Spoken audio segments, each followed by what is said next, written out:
Yibunei HaMikdash Hirtzio inte malai Okor les ozman. All right, Bruchim Abayim, welcome everyone. I'm going to make some references to some comments I made and responses to the comments in a video. This video was guided by Mary. It's a Catholic video basically saying that the Protestant Church stole the Bible. So if the Church is fallible, so is the Bible. And if the Bible is infallible, meaning to say that it was the Catholic Church who gave the Bible to the world. The issues with that are manifold, one of which is that there is differences between Catholic and Orthodox canons, and even among various Orthodox churches, various ideas of what the canons of Scripture are. What this fellow, Guided by Mary, gets right is that the Bible is something only known by tradition. The Bible doesn't exist in a vacuum. So he does have something right, that you need some kind of a tradition to establish what are the books of the Bible. Now, my response was to him saying that it was the Catholic Church that created the Bible by canonizing Scripture.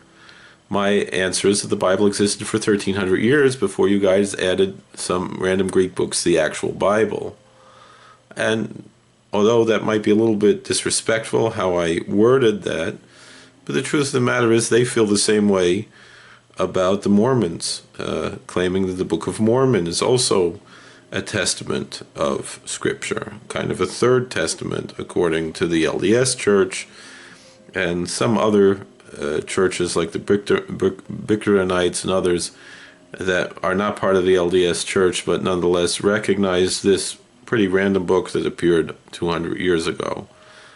Less than 200 years ago, 150 years ago or so, I guess 200 now, as being part of Scripture.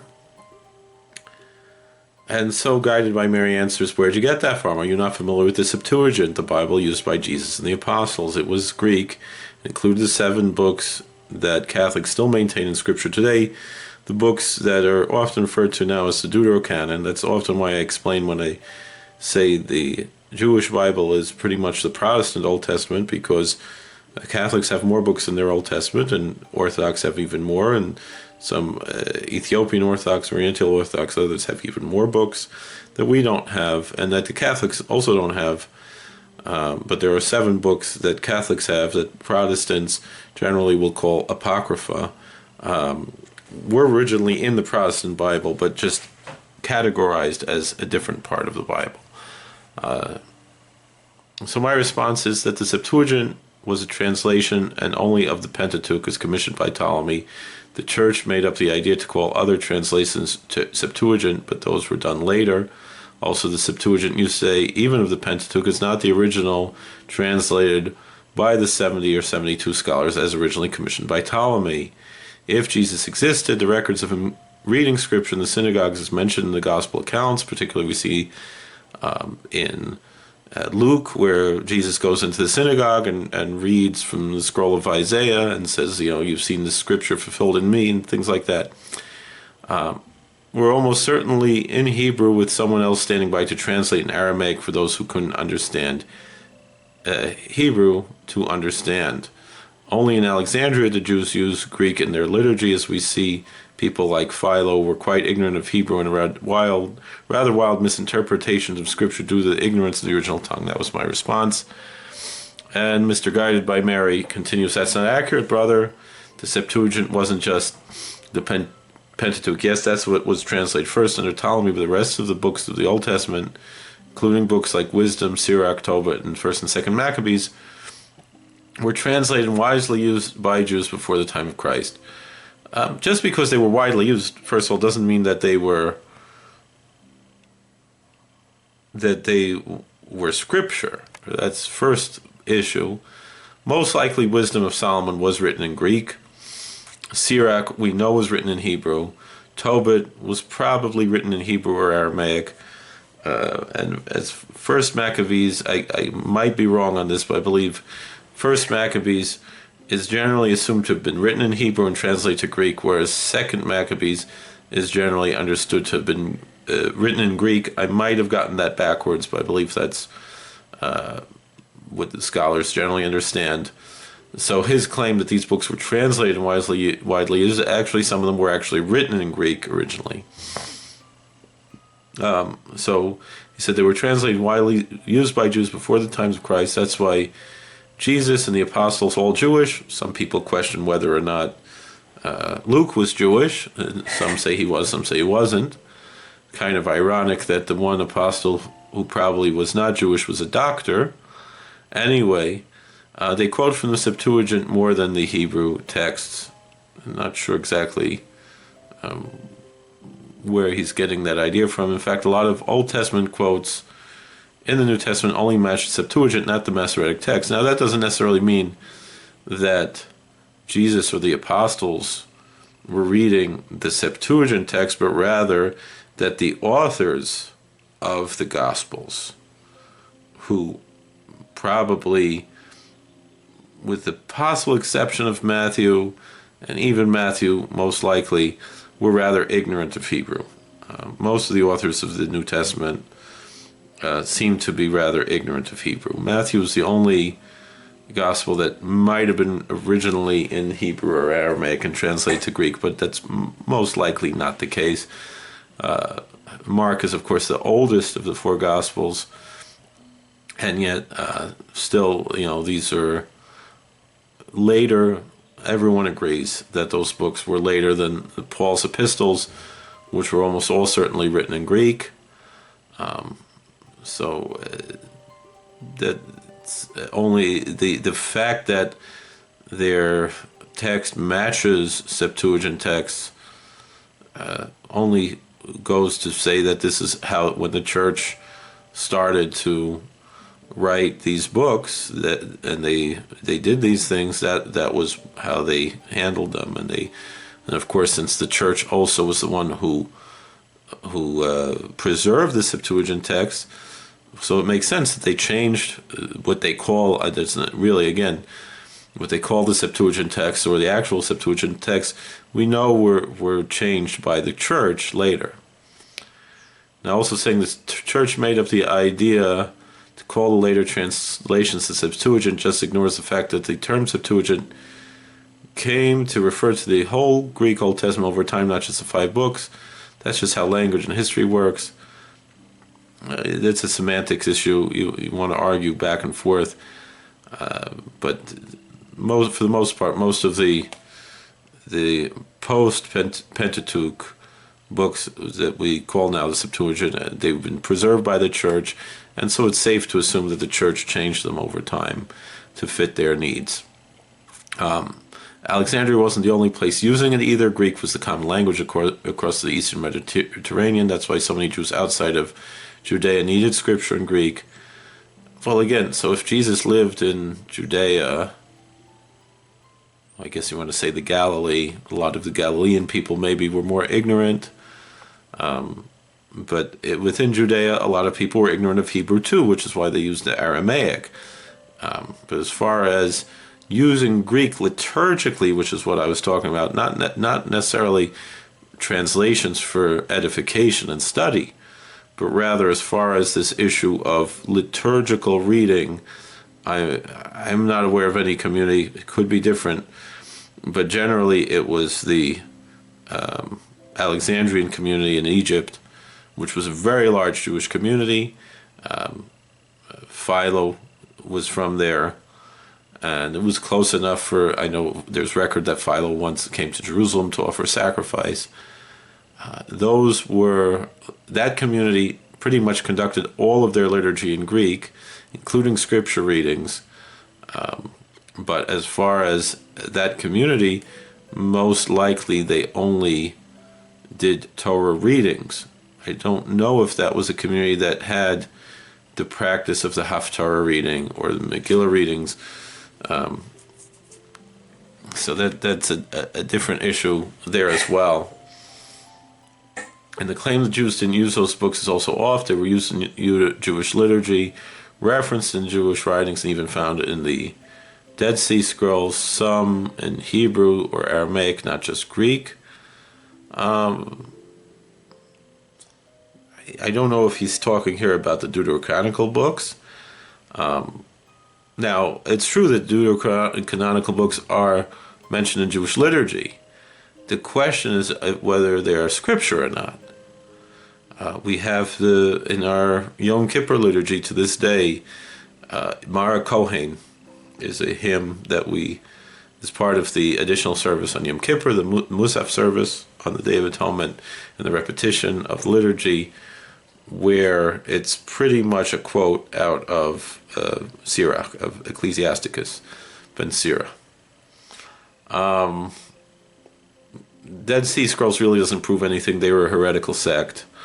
So the only thing that the Dead Sea Scrolls really is valuable for is showing the ancient nature of the scripture, but they also were groups and they had changed parts of the scripture. They added verses and so forth that were not in the original scripture. They added a verse to Psalm 145. They added a verse even in Deuteronomy 32, other places. And also they preserved a lot of books that were not scripture. Just because the Dead Sea Scrolls preserved books doesn't mean that those books were considered scripture, even to the Qumran community, let alone to the mainstream Jewish community. The reason they were dropped later had more to do with post-temple Jewish community distancing themselves from Christians who continue to use those books, not because they were random or added. Now, when I'm talking about random added books, I'm not really talking about the Deuterocanonical books. I'm talking about the books that Christians call the New Testament. So that's a different part. If the early church was using these books and the apostles themselves quoted them, that should tell us something. The idea that they were legitimate came after the time of Jesus, not before. Again, the legitimacy of these books is not the issue. The question is really and again, he's talking here about the Deuterocanonical books. I'm talking about the New Testament when I said that they added random books.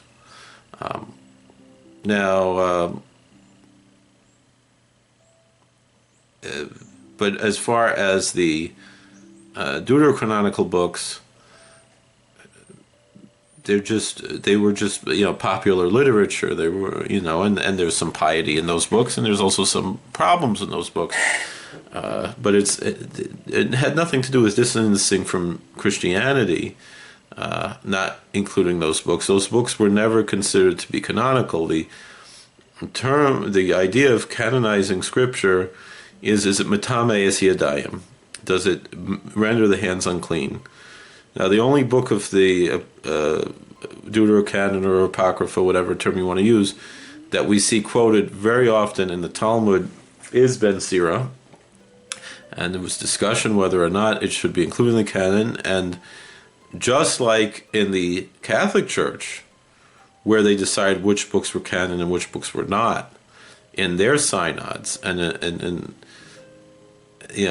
their councils, so too our Sanhedrin, our traditions made the determination. There was, of course, never any question on the Pentateuch, but there's clearly questions about other books of the Bible, even books that were canonized, like Song of Solomon, like Ecclesiastes, like Ezekiel even.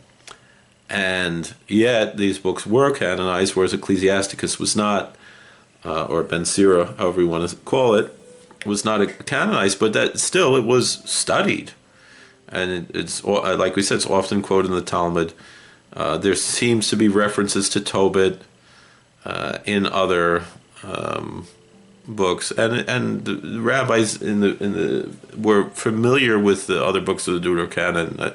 Nachmanides, for example, mentions Chochma Shlomo Asher B'yad HaGoyim, that he mentions the wisdom of Solomon that's in the hands of the Gentiles and so forth. There was awareness of these books. It's just that these books are not scripture. Scripture, just like in the Catholic Church and in the Orthodox Church, scripture is, for the most part, a liturgical tool. And so for something, and there's a specific time and a place for something that's scripture in liturgy as opposed to other parts of liturgy that are not scriptural. And so we have the Torah reading, we have the Haftarah, we have the Megillah readings, we have the Psukkah de Zimra. These are the Hallel and things. These are when scripture is used liturgically, just like how in the Catholic Mass, the books that they consider to be scripture are used and specifically said to be the word of the Lord or the gospel, etc. According to the Catholic tradition, the Orthodox also have the chanting of scripture, particularly of the gospels, which sounds very much like the Jewish way of chanting scripture. But nonetheless, the decision of what is scripture in the Jewish religion was in the hands of the rabbis, just as and I don't mean the general rabbis, I mean the rabbinical authorities, the Sanhedrin, decide which books were matames yadayim, which books rendered the hands unclean, in order to protect the books that one would have to wash one's hands after touching the books, so that these books would not be stored, the scrolls of the books would not be stored together with foods, particularly truma, with the offerings. All right, let's not pretend it's still up for debate if Jesus existed. It's not a serious position. Virtually every credible historian, Christian or not, acknowledges his existence as a historical figure. It's really not so cut and dry. Probably the biggest proof that Jesus existed was that Paul mentions meeting James in his epistles and mentions him as the brother of Jesus. That's probably the most convincing piece of evidence that Jesus was an actual historical figure. It's pretty settled that Paul was really a historical figure. But many read Paul's letters and could question if he was really talking about an actual human being who walked this earth or just a concept. There are certain things that point to it. Now, as far as the historical records, most of those historical records were preserved by the church. They like to point out, oh, look, Josephus mentions Jesus. It's very clear that the Testimonium Flavium, I think they call it, was a forgery, or at least was edited by the church.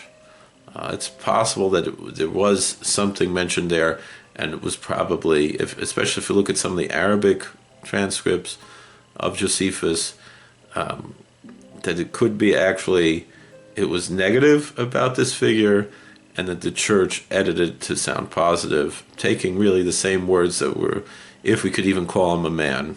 That's a big example. Now, it's generally assumed that the church added that, but that could actually be interpreted in a negative sense as well. What's clear is that the mentions of Yeshu in the Talmud were not the Christian Jesus. They were talking about someone who lived 100 years earlier, so any claims that the Talmud is full of blasphemy against Jesus, meaning the Christian Jesus, are just false. Those are talking about a different figure who lived 100 years earlier, unless you're admitting that Jesus actually lived 100 years earlier and that the gospel accounts were fictional, loosely based on this figure who lived 100 years earlier. Now, if you're Jewish and you generally studied the prophecies he fulfilled, born of a virgin, Isaiah 7:14, wrong. Again, this is one of the things that when the church changed the Greek translations or made the Greek translations and used the word Parthenos to translate for Ha'alma. First of all, Isaiah 7:14 is not talking about the Messiah. It's talking about a sign that was already given, talking about the upcoming birth of Hezekiah. And it says Ha'alma, it doesn't say Bethula, Psula, it says Ha'alma, which does not mean virgin. From the line of David, Jeremiah 23:5, everybody knows the Messiah comes from the line of David. The fact that Christians claim that Jesus was born of a virgin would really destroy that whole thing, because the lineage of the Davidic lineage has to come father to son. And so if Joseph was not the birth father of Jesus, so then Jesus could not be the Messiah.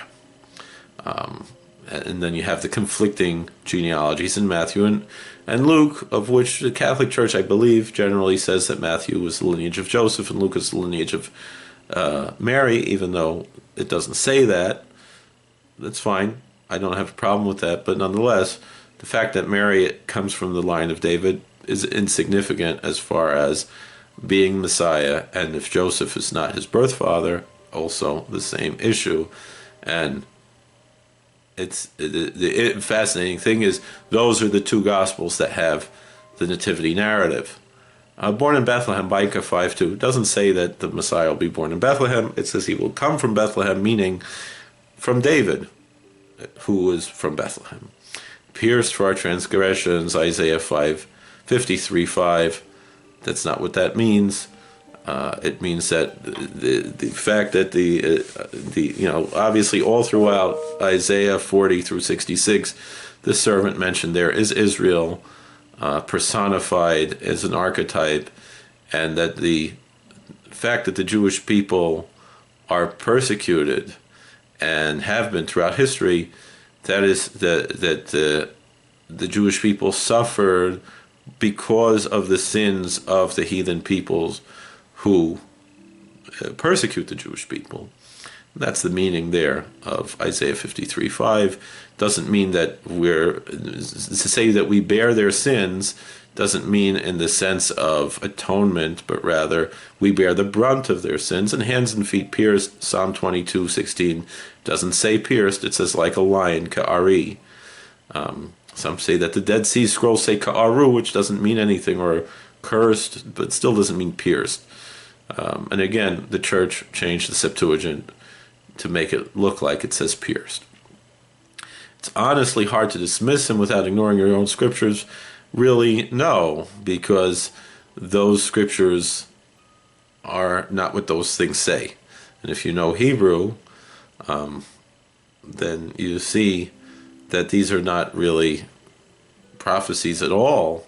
Really, the only one that's really a prophecy, Jeremiah 23:5, from the line of David, and we're still expecting the Messiah that comes from the line of David. With that being said, I have a lot of respect for Christianity. It spread the basic ideas of Judaism to the world. But as we see in the book of Zechariah in the end times, and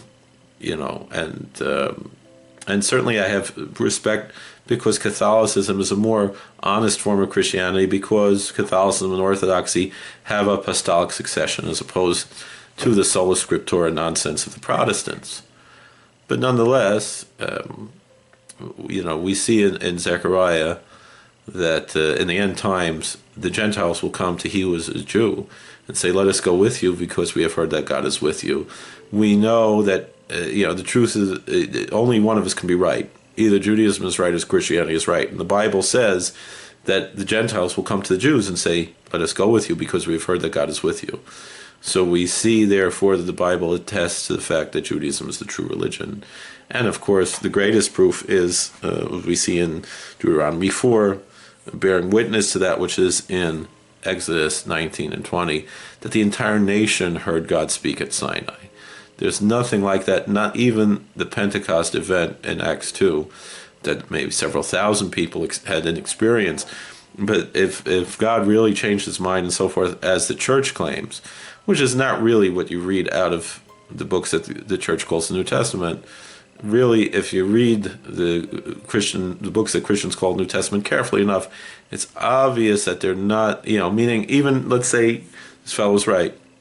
I don't believe Jesus is the Messiah, but let's say, to be devil's advocate, that he was, that wouldn't change anything. We would still have to keep the Sabbath, still have to keep kosher and so forth. And so as Rabbi Bar Tzadok always says, when he was confronted by Hal Lindsey about this subject, he says, I don't care if I'm right or you're right, but when it happens, if it's a first coming, second coming, if we can both hold hands and say, blessed be he who comes in the name of the Lord. And so, Mr. Guided by Mary, I have tremendous respect for what you're doing. Keep up the good work, even though you're wrong. As we see in Malachi chapter 1, verse 11, from the rising of the sun to the setting thereof, great is my name among the nations, says Lord of hosts. everywhere where they're offering an offering, it's to my name, it's a pure offering. That was talking back when everyone was pagan. So certainly now Christians and Muslims who share our theology and Christians who share our scripture, God certainly accepts your prayers even though you're in error, and recognizes your worship is true, and you do a lot of good stuff. And so I respect that, and I support that you should continue doing what you're doing. Certainly, we support the church and the mosque and all of these other entities, including whatever it is, Mormons and all the others, even if their theology is way out there. You're making people better. You're bringing people to understand morality and faith and so forth. So you're doing good things. Keep it up. God bless you. Please like, share, and subscribe, comment. We'll see you later. How do I turn this thing off? This one? Yibnei HaMikdash, Hirtzia in the Malay.